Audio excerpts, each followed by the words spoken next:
مگر بتا تو صحیح یہ کھانا آیا کہاں سے ہے؟ مانگ کے لایا ہوں۔ کس سے؟ ایک فقیر سے۔ یعنی میں نے اسے کہا تم روز ہم سے مانگ کر لے جاتے ہو، آج نکالو تمہارے پاس کیا ہے؟ اس کے پاس پلاؤ کے علاوہ دوسری چیزیں بھی تھیں، پلاؤ میں لے آیا۔ کم بخت وہ اسے مارنے کو دوڑا۔ مجھے خیرات کھلا دی۔ وہ بولا تو کیا ہوا، میں نے بھی تو کھایا ہے نا، مگر تھا بڑے مزیدار۔ دونوں ہنسنے لگے۔ بچوں آؤ میں تمہیں کھانا کھلا دوں۔ اس کے دوست کی پڑوسن اندر آتے ہوئے بولی تمہاری امی مجھ سے کہہ گئی تھی کہ مجھے آنے میں دیر ہو جائے گی، لہٰذا میں تمہیں کھانا کھلا دوں، مگر میں بھول گئی۔ اب یاد آیا تو دوڑی چلی آئی۔ مگر ماسی کھانا تو ہم نے کھا لیا۔ کہاں سے؟ وہ دونوں اسے بتانے کے بجائے زور زور سے ہنسنے لگے۔ دوسری دفعہ اس کی کالج کے دوستوں سے شرط لگی کہ اگر وہ مانگ کر کھانا کھائے تو دوست اسے باری باری فلم دکھائیں گے، لہٰذا کالج سے واپسی پر وہ ایک گھر کے سامنے رک گئے۔ لو بھائی اس گھر سے کھانا مانگ کر کھاؤ۔ اچھا تم لوگ یہاں سے چلے جاؤ، اس نے دوستوں سے کہا، اور جب وہ لوگ کافی دور چلے گئے تو اس نے دروازے پر دستک دی۔ دستک کے جواب میں ایک لڑکی نے دروازہ کھولا۔ مجھے آپ کے گھر کھانا کھانا ہے۔ وہ سیدھا مطلب پر آ گیا۔ جی؟ وہ لڑکی حیران ہو گئی۔ جی ہاں، میں آپ کے ہاں کھانا کھانا چاہتا ہوں۔ کیا مطلب؟ لڑکی بولی۔ آپ کون ہیں، کہاں سے آئے ہیں اور ہمارے گھر کھانا کیوں کھانا چاہتے ہیں؟ کیا بات ہے، کون ہے دروازے پر؟ پیچھے سے اس کی ماں نے پوچھا۔ امی پتہ نہیں کون ہے، کہتا ہے تمہارے گھر کھانا کھانا ہے، پر فقیروں جیسا لگتا تو نہیں۔ کیا بات ہے بھائی؟ اس کی ماں دروازے پر آ گئی۔ بات یہ ہے خالہ، وہ اس کی ماں کو دیکھ کر بولا، میں اپنے ماں باپ کا اکلوتا بیٹا ہوں، مجھ سے پہلے بھائی بہن پیدا ہوئے تھے ہی مر جاتے تھے۔ میری پیدا ہونے سے میری ماں کو ایک فقیر نے کہا تھا کہ اگر تو 20 سال تک اپنے بچے کو ہر سالگرہ پر مانگ کر کھانا کھلائے گی تو وہ بچ جائے گا، لہٰذا آج میری سالگرہ ہے اور مجھے مانگ کر کھانا ضروری ہے۔ اگر آپ چاہتی ہیں کہ میں اگلے سال بھی زندہ رہوں تو مجھے کھانا کھلا دیں۔ وہ رک کر اس عورت کا چہرہ دیکھنے لگا، پھر اپنی بات میں اضافہ کرتے ہوئے بولا، ویسے یہ دن میرے لیے بڑی تکلیف کا ہوتا ہے، لیکن خیرات بھی کسی انجان گھر سے مانگنا ضروری ہے۔ ہر دفعہ جی چاہتا ہے کہ بس مر جاؤں، ایسا نہ کروں، مگر پھر اپنے ماں باپ کا خیال آ جاتا ہے۔ آجا آجا اندر آجا بیٹا، اس کی ماں نے کہا، میں تجھے کھانا ضرور کھلاؤں گی۔ نہیں میں اندر نہیں آ سکتا، وہ بولا، اس میں یہ شرط بھی ہے کہ میں کھانا باہر بیٹھ کر کھاؤں تاکہ دوستوں کو بھی نظر آ جائے، اس نے سوچا۔ سو اس نے گھر کے باہر کرسی پر بیٹھ کر بڑے مزے سے مزیدار کھانا تناول کیا اور شرط جیت گیا۔ یہ الگ بات ہے کہ کچھ دنوں کے بعد جب وہ اپنی والدہ کے ہمراہ خریداری کرنے بازار آیا ہوا تھا جہاں اس عورت سے اس کی ماں کی ملاقات ہوئی، اس وقت تو اس کی ماں نے اس کی عزت رکھ لی، مگر بعد میں وہ دھنائی ہوئی کہ وہ کافی دن تک اپنی چوٹیں سہلاتا رہا۔ اب ایسی ہی کوئی ترکیب ذہن میں کیوں نہیں آ رہی ہے؟ شاید اس لیے کہ وہ دور ہی کچھ اور تھا، اس میں عزت بے عزتی کا اتنا احساس نہیں ہوتا تھا، شرارتوں پر طبیعت خود بھی مائل رہا کرتی تھی، مگر اب معمولی بات بھی بری لگتی ہے۔ چلتے چلتے وہ ایک گلی میں مڑا جہاں شامیانہ لگا ہوا تھا، شاید کوئی تقریب ہے، اس نے سوچا۔ وہ اس گلی سے واپس مڑ جانا چاہتا تھا، اسے لوگوں کی خوشیوں سے نفرت تھی۔ جب میں ہی خوش نہیں تو دنیا کو خوش رہنے کا کیا حق ہے؟ اس نے سوچا۔ اس کا جی چاہا کہ شامیانے میں آگ لگا دے، مگر وہ ایسا کرنا بھی چاہتا تو نہیں کر سکتا تھا، اس کی شرافت اس کی کمزوری تھی۔ میں اتنا تو کر سکتا ہوں کہ دنیا کی خوشیوں سے دور رہوں، اس میں شامل نہ ہوں، اس کے بارے میں نہ سوچوں۔ میں یہی سوچ رہا تھا کیونکہ ان تقاریب کو دیکھ کر اسے اپنا ماضی یاد آ جاتا تھا۔ شادی پر اصرار تو اس کی ماں نے اس کی نوکری لگتے ہی شروع کر دیا تھا، کیونکہ وہ چاہتی تھی کہ اس کے بھائیوں کی طرح اس کی بھی جلد شادی ہو جائے، مگر وہ چاہتا تھا کہ کچھ رقم پس انداز کر لے تاکہ کچھ دن تک سکون سے گزر جائیں، مگر ماں کے اصرار سے مجبور ہو کر اس نے شادی کے لیے ہاں کر دی تھی۔ اسے اندازہ تھا کہ اس کی ہاں کے بعد بھی شادی میں 2-3 سال تو لگ ہی جائیں گے، کیونکہ اس کے 2 بھائیوں اور ایک بہن کی شادی بھی اسی طرح ہوئی ہے کہ رشتے دیکھے اور مسترد کر دیے گئے، پھر کہیں جا کر بڑی مشکل سے لڑکا لڑکی پسند آئے تو شادی ہوئی۔ اس نے سوچا تھا کہ پہلے تو ایک شخص کو لڑکی پسند کرنا ہوتی ہے، اب تو ماشاءاللہ 4 خواتین ہیں، لہٰذا اتفاق رائے بڑی مشکل سے ہوگا اور اسے اسٹیبلش ہونے کے لیے 2-3 سال مل جائیں گے، مگر حیرت انگیز طور پر ان لوگوں کو پہلی ہی لڑکی اس قدر پسند آئی کہ فوراً ہی منگنی کر ڈالی تھی، اور منگنی ہوتے ہی لڑکی والوں کے 1000 اصرار پر انہیں جلد شادی کرنا پڑی اور یوں چٹمنگنی پٹ بیاہ کے مقاصد 6 ماہ کے اندر ہی وہ شادی شدہ ہو گیا تھا، کیونکہ اس بات پر اسے شدت سے یقین تھا کہ جہاں نصیب ہو شادی وہیں ہوتی ہے۔ لہٰذا نہ تو خود اس نے لڑکی کو دیکھا تھا، بلکہ اگر گھر والوں نے فوٹو وغیرہ کے ذریعے اسے دکھانے کی کوشش بھی کی تو اسے منع کر دیا تھا اور اس سسپینس کو سہاگ رات تک برقرار رکھنا چاہتا تھا۔ سہاگ رات کو گھونگھٹ اٹھاتے ہی اسے احساس ہوا کہ اس کی بیوی اس کے گھر والوں کے بیان سے زیادہ حسین ہے۔ شادی کے 2-3 ماہ میں ہی اس کے طور طریقوں، محبت اور سغڑاپے نے اس کے گھر والوں کو تو گرویدہ ہی کیا تھا، مگر اسے تو جیسے دیوانہ ہی بنا ڈالا تھا۔ کبھی کبھی اسے احساس ہوتا کہ جیسے اس کی بیوی کی محبت میں بناوٹ ہے، خلوص میں کچھ کمی ہے، مگر اسے وہم سمجھ کر اس احساس کو جھٹک دیتا۔ اس کا خیال تھا کہ حد سے زیادہ محبت بھی شکوک و شبہات کو جنم دیتی ہے، شاید اسی لیے اسے ایسا خیال ذہن میں آتا ہے۔ ساری خرابی تو اس دن سے شروع ہوئی تھی جس دن وہ کسی کام سے بازار جا رہا تھا۔ ایک لڑکے نے اس کا راستہ روک لیا۔ تمہیں استاد نے بلایا ہے، وہ بولا۔ کون استاد؟ چلے چلو، تمہیں خود ہی پتہ لگ جائے گا۔ مجھے نہیں جانا، وہ بولا، میرا کسی استاد سے کوئی تعلق نہیں ہے۔ جانا تو تمہیں ہے، وہ بولا، ایسے نہیں تو ایسے ہی صحیح۔ اس نے قمیض اٹھا کر شلوار میں ارسا ہوا ریوالور دکھایا۔ چلو۔ اسلحہ دیکھتے ہی وہ نرم پڑ گیا تھا۔ سارے راستے وہ اپنے اس اچانک بلاوے کی وجہ سوچتا رہا، مگر اسے دور دور تک اپنا کوئی قصور یا کسی اشارے سے اپنا تعلق یاد نہیں آ رہا تھا۔ اس وقت تو اسے بڑی حیرانی ہوئی جب وہ اسے اس کے سسرال کے محلے کی طرف لے چلا۔ شاید میرے سالوں کا کوئی مسئلہ ہو، اس نے سوچا۔ استاد بندہ آ گیا ہے، اس کے ساتھ آنے والے نوجوان نے آواز لگائی۔ آؤ مسٹر مراد خان۔ آواز پر سر اٹھا کر دیکھا تو اسے تعجب ہوا۔ اس کا خیال تھا کہ استاد کوئی ادھیڑ عمر خراٹ سا شخص ہوگا، مگر اس کے سامنے 25-30 سال کا خوش شکل آدمی موجود تھا۔ مجھے موداد چکری کہتے ہیں۔ اس نے مسافے کے لیے ہاتھ بڑھایا۔ اس طرح مجھے بلانے کا مقصد؟ اس نے اس کے بڑھے ہوئے ہاتھ کو نظر انداز کر دیا۔ میں تو چاہتا تھا تم سے شریف آدمیوں کی طرح بات کروں۔ وہ اپنے ہاتھ نظر انداز کرنے پر بھڑک اٹھا۔ مگر تم ایسا چاہتے ہو تو ایسا ہی صحیح۔ وہ خاموش ہو گیا۔ بات دراصل یہ ہے کہ وہ پھر بولا کہ مراد خان، تمہاری مرادوں بھری دن گزر گئے اور نامرادی کے دن شروع ہو گئے ہیں۔ کیا مطلب؟ وہ حیران ہو کر بولا۔ مطلب یہ کہ میں چاہتا ہوں کہ تم اپنی بیوی کو طلاق دے دو۔ کیا؟ وہ اس اچانک دھچکے کے لیے تیار نہ تھا، مگر کیوں؟ وہ اپنے حواس مجموع کرتے ہوئے بولا۔ اس لیے کہ میں چاہتا ہوں۔ تمہارے چاہنے سے کیا ہوتا ہے؟ اسے غصہ آ رہا تھا۔ ہا ہا ہا، وہ ہنسا اور مڑ کر اپنے ساتھیوں سے کہنے لگا، بتاؤ اوئے اسے، یہ مجھ سے کیا پوچھتا ہے؟ میرے چاہنے سے کیا ہوتا ہے؟ اوئے وہی ہوتا ہے جو میں چاہتا ہوں اور کچھ نہیں ہوتا۔ مگر اس دفعہ ایسا نہیں ہوگا، وہ ضبط کرتے ہوئے بولا۔ یہ تو تمہیں پتہ لگ جائے گا کہ کیا ہوگا، وہ بولا، مگر میں تمہیں 3 دن کی مہلت دے رہا ہوں، اس عرصے میں سوچ کر طلاق دے دو، ورنہ… وہ خاموش ہو گیا اور سنو اور وہاں سے چلنے لگا تو مودا بولا، یہ وقت صرف تمہیں فیصلہ کرنے کے لیے دے رہا ہوں، کوئی چکر چلانے کو نہیں، ورنہ میرا نام بھی مودا چکری ہے اور بڑے بڑوں کو چکر دے دیتا ہوں۔ پر بتاؤ، میرے ساتھ ہی چکر ہو گیا؟ واہ بھئی واہ! اور وہ آخر میں جیسے خود کلامی کرنے لگا۔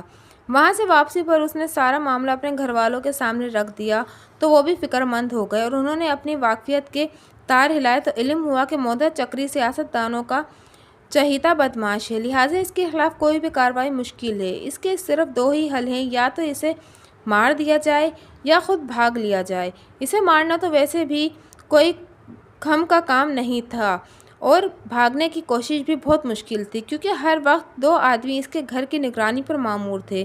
اس معاملے کی جب مزید قریت کی گئی تو انہیں معلوم ہوا کہ اس کی شادی سے پہلے ہی مودے کی اس کی بیوی پر نظر تھی اور وہ اس سے شادی کرنا چاہتا تھا۔ جب اسے ایک قتل کے سلسلے میں روپوش ہونا پڑا تو اس کے سسرال والوں نے موقع غنیمت جان کر لڑکی کی فوراً شادی کر دی اور یہاں جیسے ہی پھر حکومت بدلی اور نیا وزیر اعظم آیا اور مودا چکری بڑی شان سے واپس آ گیا، ویسے اڑتی اڑتی یہ خبر بھی سننے میں آئی تھی کہ اس کی بیوی بھی خود مودے کی طرف متعلق تھی، مگر اس نے اسے افواہ سے زیادہ اہمیت نہ دی، کیونکہ پچھلے 3 ماہ میں اپنی بیوی کے رویے سے وہ پوری طرح مطمئن تھا۔ ان 3 دنوں میں گھر کا ماحول بڑا ٹینشن تھا۔ اس کے گھر والے متفکر ادھر ادھر رابطے کرتے رہے کہ کسی طرح یہ مسئلہ حل ہو جائے۔ اس کی بیوی شرمندہ، خوف زدہ اور نظریں جھکائے پھرتی رہی۔ یہ نہیں تھا کہ ان کے درمیان اس مسئلے کی بات ہی نہ ہوئی ہو، کیونکہ اس نے پہلے ہی دن اپنی بیوی سے پوچھا تھا کہ یہ کیا چکر ہے۔ وہ کمینہ مجھے آتے جاتے روکتا تھا اور مجھ سے شادی کرنے کو کہتا تھا۔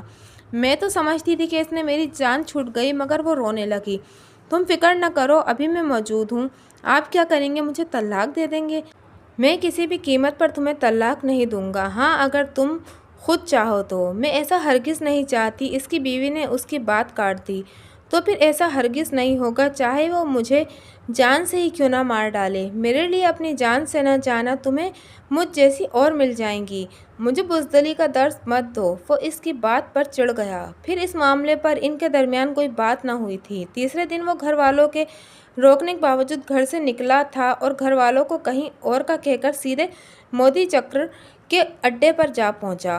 آؤ بھائی نامراد خان، وہ طنزیہ انداز میں بولا، لگتا ہے تم نے فیصلہ کر لیا ہے جو اتنی جلدی آ گئے ہو، ورنہ تمہارے پاس شام تک کی مہلت تھی۔ ہاں، میں نے فیصلہ کر لیا ہے اور میں طلاق نہیں دوں گا۔ میں تمہیں یہی بتانے آیا ہوں۔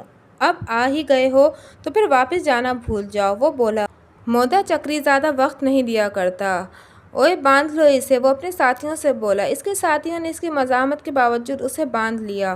سنو، مودا بولا، میں تمہیں سیدھے سادے قتل بھی کر سکتا تھا، بلکہ تمہیں ایسا غائب کرتا کہ دنیا تمہیں ڈھونڈتی رہتی، مگر میرے پاس سفارش آئی ہے تمہیں جان سے نہیں مارنا، اس لیے تم زندہ ہو، ورنہ تمہاری بیوہ سے شادی کرنا کیا مشکل ہوتا۔ چلو بچوں کی طرح بیوی کو طلاق دے دو اور گھر جاؤ۔ وہ بولا، تم جو مرضی کر لو، میں اسے طلاق نہیں دوں گا۔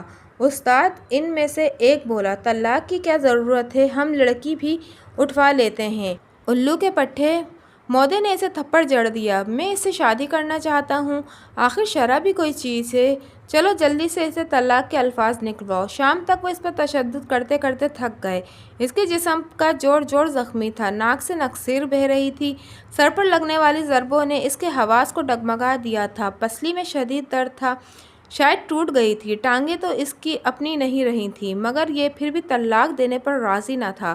اس نے سوچا تھا مر جائے گا مگر طلاق نہیں دے گا۔ شام کو مودا اس کے پاس آئے اور اپنے ساتھیوں سے کہا، اسے چھوڑ دو، یہ طلاق نہیں دے گا، اس کی بہن کو اٹھا لاؤ، اور جب تک یہ طلاق نہ دے تم موج کرو، طلاق دے دے تو اس کی بہن کو واپس کر دینا۔ نہیں، وہ چیخا، تم ایسا نہیں کر سکتے، ہم سب کچھ کر سکتے ہیں، کون ہے ہمیں روکنے والا؟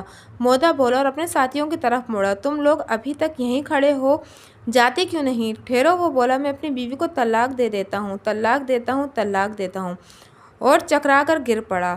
بے ہوش ہوتے وقت اسے ایسے محسوس ہوا جیسے وہ لوگ اس سے کسی کاغذ پر دستخط کروا رہے ہوں۔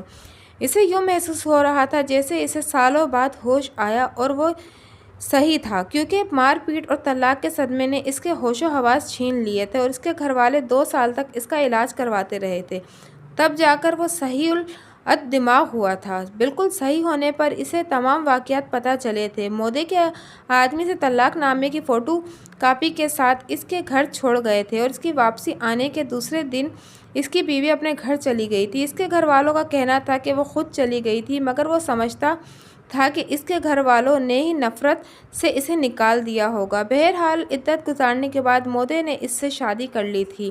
سال بھر وہ وہاں رہے، مگر بعد میں مودے کی ایک سیاسی پارٹی سے اختلافات ہو گئے تھے، اور مودا اپنی بیوی سمیت وہاں سے غائب ہو گیا تھا۔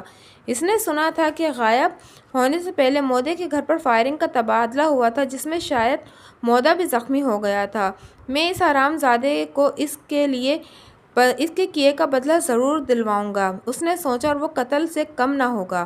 غصے اور نفرت کے جذبات کے نہ جانے کس لمحے اس نے اپنے عزم کا اظہار اپنے گھر والوں سے بھی کر دیا تھا، لہٰذا وہ لوگ محتاط ہو گئے تھے اور اس کی نگرانی کرنے لگ گئے تھے، مگر وہ بھی اپنے عزم کا پکا نکلا تھا، اور اس نے مودے کی تلاش شروع کر دی تھی۔ اس کی تلاش میں اسے علم ہوا کہ وہ مودا کراچی میں نظر آیا ہے، لہٰذا وہ اپنے گھر والوں کو جھانسا دے کر کراچی آ گیا، مگر یہاں آنے کے دوسرے دن ہی اس کی جیب کٹ گئی تھی۔ یہ تو اچھا ہوا تھا کہ اس نے ہوٹل کا ہفتے بھر کا کرایہ ایڈوانس دے دیا تھا، اور نہ آج وہ بھوکا ہونے کے ساتھ ساتھ بے گھر بھی ہوتا۔ حالانکہ اس کا جی چاہ رہا تھا کہ وہ گھر والوں سے پیسے منگوا لے، مگر وہ جانتا تھا کہ انہیں جیسے ہی اس کے ٹھکانے کا علم ہوگا وہ اسے واپس لینے آ جائیں گے، لہٰذا وہ خود ہی گزارا کرنے کی کوشش کر رہا تھا، کیونکہ وہ اپنے مقصد میں ناکام ہو جانا نہیں چاہتا تھا۔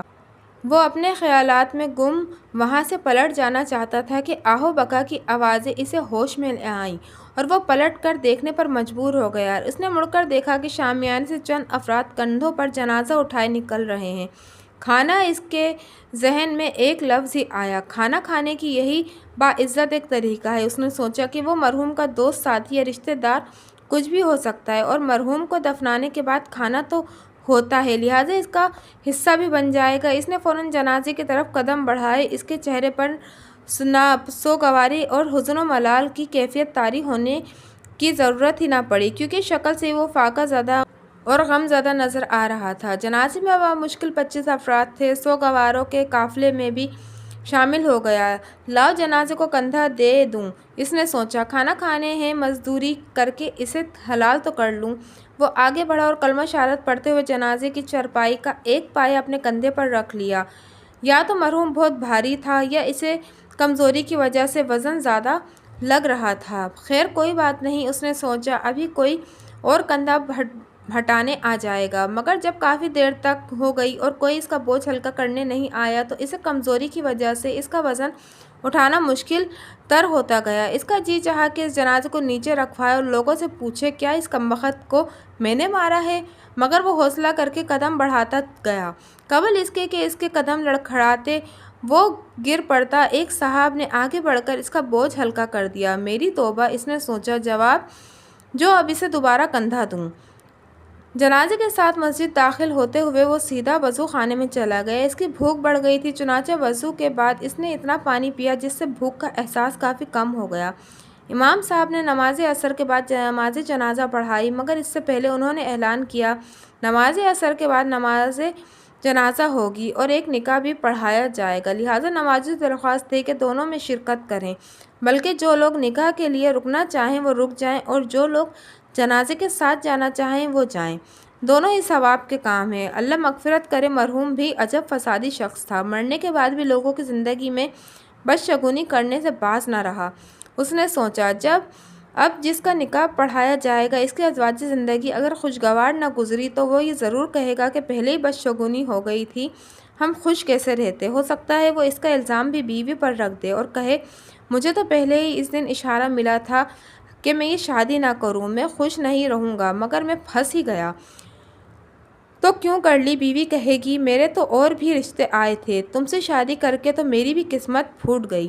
امام صاحب کی تکبیر سن کر اسے ہوش آیا اور اس نے جلدی سے نیت کر کے تکبیر پڑھ کر ہاتھ باندھ لیے۔ نماز پڑھنے میں اسے ذرا بھی مزہ نہیں آیا۔ اس کے خیالات روٹی کے گرد چکراتے رہے اور وہ سوچتا رہا کہ امام صاحب خواہ مخواہ نماز لمبی کرتے جا رہے ہیں۔ اسے اپنی زندگی کی یہ طویل ترین نماز لگی، بلکہ نماز جنازہ کے بعد امام صاحب کی لمبی دعا بھی اسے ناگوار گزر رہی تھی، کیونکہ بھوک کے ساتھ اسے اب پیشاب کی حاجت بھی ہو رہی تھی۔ اتنا پانی جو پیا تھا، اس نے آخر کام تو دکھانا ہی تھا۔ دعا ختم ہوتے ہی لوگ مرحوم کا چہرہ دیکھنے اور جنازہ اٹھانے کو چلے اور وہ پیشاب سے فراغت حاصل کرنے بھاگا۔ اسے ڈر تھا کہ اگر دیر ہو گئی تو لوگ جنازہ لے کر چلے جائیں گے اور وہ رہ جائے گا، لہٰذا فوراً ہی واپس آ گیا۔ قبرستان میں میت کو قبر میں اتارنے کے بعد جب لوگ مرحوم کا آخری دیدار کر رہے تھے تو اس میں دلچسپی نہ تھی، مگر پھر بھی سوچا، لاؤ میں بھی مرحوم کی شکل دیکھ لوں، آخر اس کی کمائی کھانا ہے۔ وہ آگے بڑھا تو اس نے دیکھا کہ گورکن نے 2 تازہ قبریں تیار کی ہیں اور وقت اور پیسہ بچانے کی خاطر درمیان کی دیوار سانجھی رکھی ہے۔ یہ دوسرے کس کی ہے؟ اس نے قریب کھڑے ہوئے فرد سے پوچھا۔ کسی خاتون کی ہے، اس کا جنازہ بھی ابھی آئے گا۔ وہ بولا، واہ بڑی موج ہے، کیا بات ہے اللہ میاں تمہاری۔ اس نے تلخی سے سوچا، اسے مرنے کے بعد بھی پڑوسن دے دی اور مجھ سے دی ہوئی بھی چھین لی۔ اس کے آگے کھڑے ہوئے شخص نے سائیڈ میں ہو کر اسے بھی مرحوم کا آخری دیدار کرنے کا موقع دیا تھا۔ وہ آگے بڑھا اور جیسے اس کی نظر مرحوم کے چہرے پر پڑی، اسے جیسے شوق لگ گیا۔ یہ تو وہی مودا چکری تھا، جاتے جاتے بھی چکر دے گیا۔ اسے جیسے اس کی سرگوشی سنائی دی، وہ چکرا کر بیٹھ گیا۔ صبر کرو، صبر کرو، پیچھے سے آنے والے صاحب اسے تھامتے ہوئے بولے، اللہ صبر کرنے والوں کے ساتھ ہے۔ ایک اور صاحب نے اسے سہارا دے کر پیچھے ہٹا لیا۔ وہ وہاں سے ہٹ تو آیا، مگر اس کا دل دماغ وہاں ٹھہرنے کو نہیں چاہ رہا تھا۔ وہ تو بس چاہ رہا تھا کہ فوراً ہی وقت پالیا کی گردن کرتا ہوا واپس اسی گلی میں جائے اور اپنی بیوی کا ہاتھ پکڑے، اسے بتائے کہ اب رونے دھونے کی ضرورت نہیں ہے، مودا چکری اپنے